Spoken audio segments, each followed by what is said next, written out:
A blessed day, my dear students! Welcome to music class.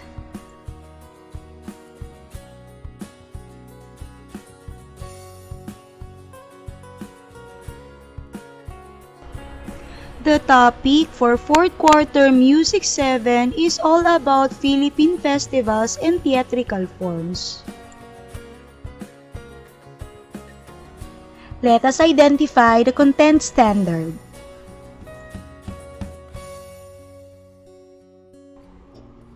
Performance standard.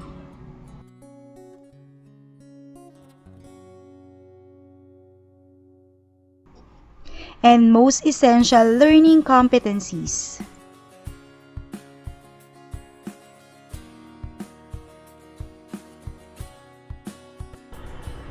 Our lesson for today is about Philippine festivals.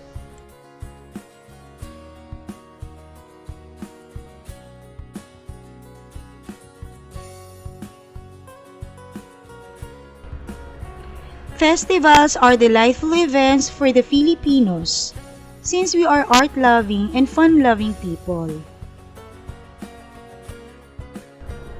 Festival is a celebration or series of events and performances in commemoration of a person, religious events, history, or stories.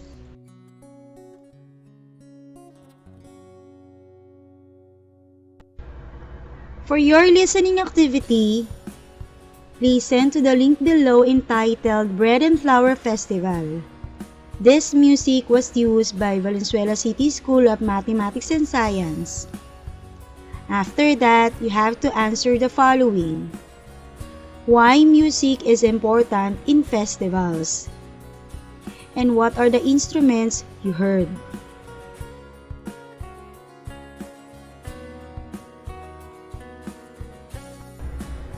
For lesson number 1, we will focus in Philippine festivals.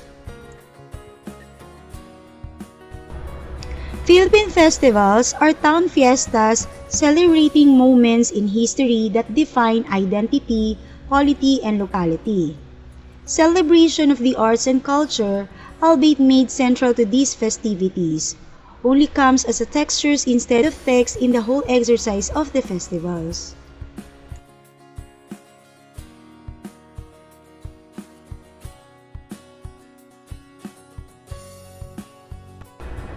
Let us begin with Ati-Atihan Festival. This is known as the mother of all Philippine festivals since it's around 800 years old. It is a week-long festival held annually every third week of January that consists of tribal dance parade with drum music, costumes, and indigenous accessories to honor the Santo Niño or the Holy Child Jesus.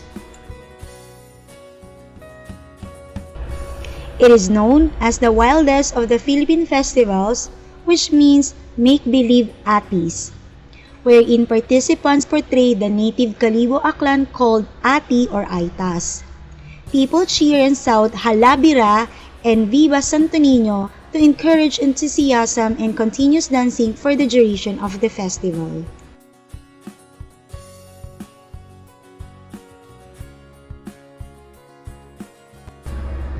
Sinulog Festival is an annual cultural and religious festival held in the third Sunday of January in the city of Cebu to honor the Santo Niño.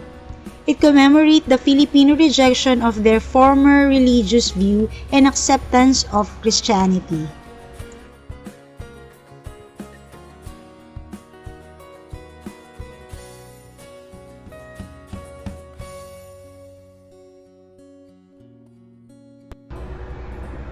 The petitioners often yell out, "Pit Senor." They flock to the festival for prayer requests and thanksgiving while dancing, believing that Santo Niño will hear them.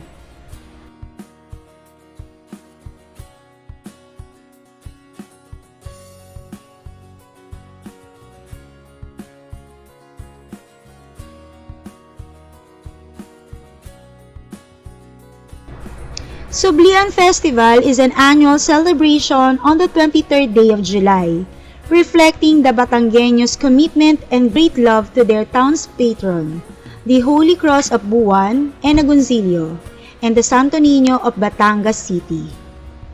It was originally a religious ceremony that involves praying, eating, dancing the subli, and singing verses with strict skeletal melody.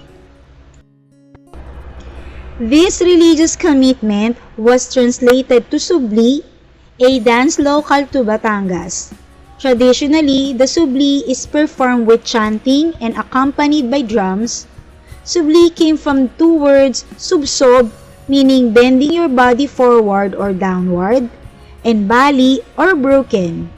Thus, throughout the dance, male dancers are in track forward bend position to give the impression of broken bodies.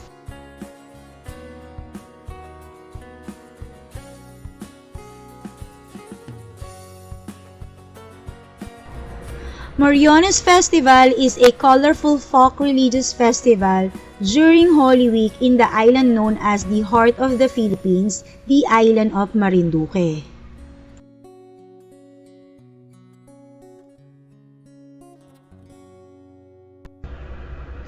This festival is reenactment of the story of Saint Longinus.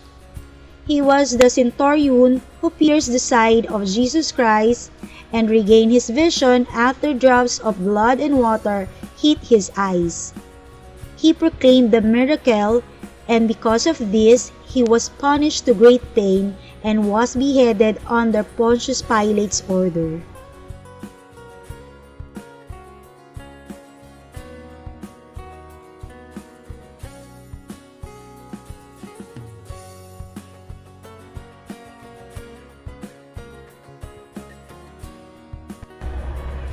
Kadayawan Festival in Davao City. You'll see unique barefoot dances interpreting the diverse tribes and lumad heritage in Mindanao. It is held every third weekend of August.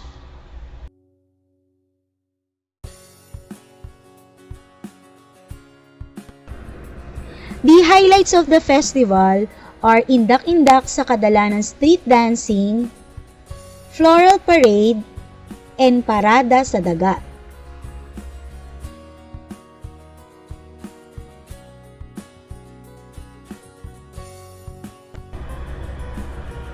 Ibalong festivals celebrated every October 19 to 22.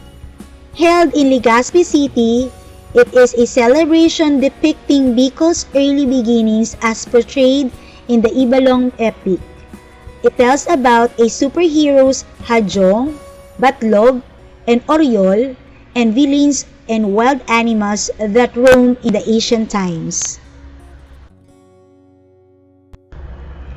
In music and dances, revelers parade in the main streets wearing masks of these heroes and villains. Festival activities include tours, trade fairs, exhibits, and beauty pageants.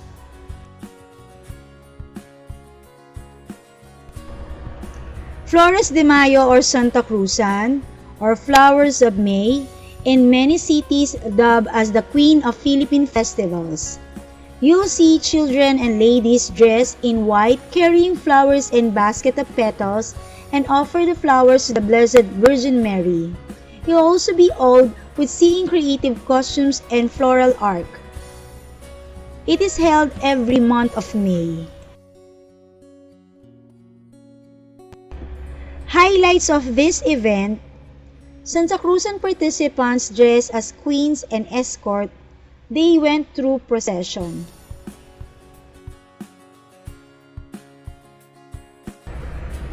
Gigantes Festival in Angono, Rizal. This is the feast of San Clemente. It is yet another display of Filipino creativity. The Gigantes became an emblem of the townspeople's unyielding spirit and larger-than-life artistry.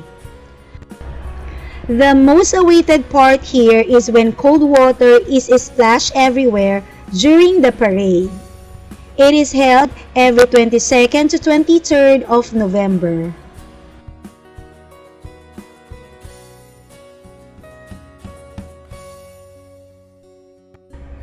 The highlights of the festival are Gigantes Parade and water splashing tradition.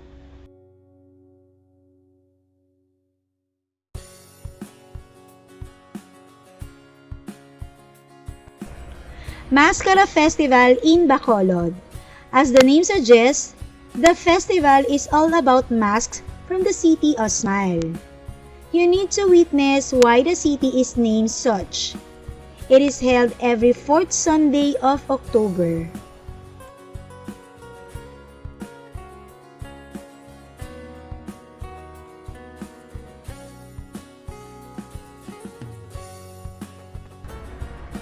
The highlights of the festival are street dancing barangay category, electric mascara dance parade, and of course, party.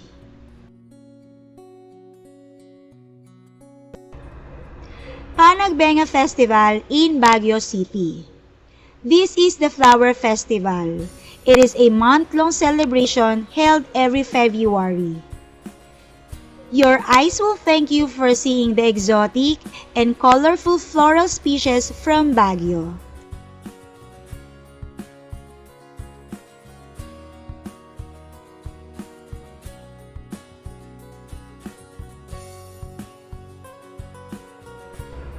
The highlights of this festival are Grand Flower Float and Grand Street Dance Parade.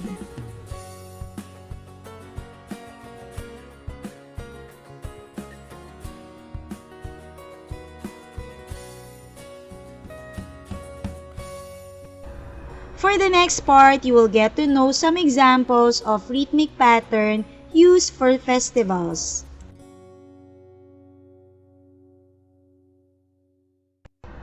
Try to study the rhythmic pattern A for cans, bottles, whistle, metals, and shouts.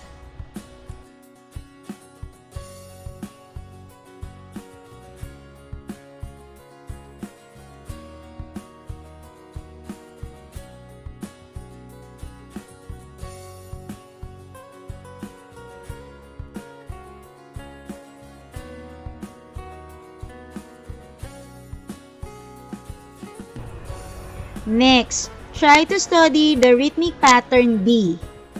Cans, bottles, whistles, metals, and shout.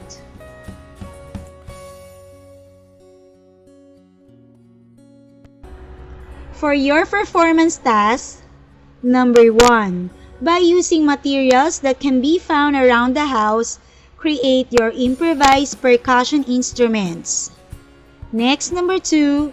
Use the rhythmic patterns A or B with tempo 120 to 150 beats per minute. And number 3, performers will shout Viva Señor Santo Niño to mark the end of the performance. For viewing activity, watch an example video of any Philippine festival and identify the following.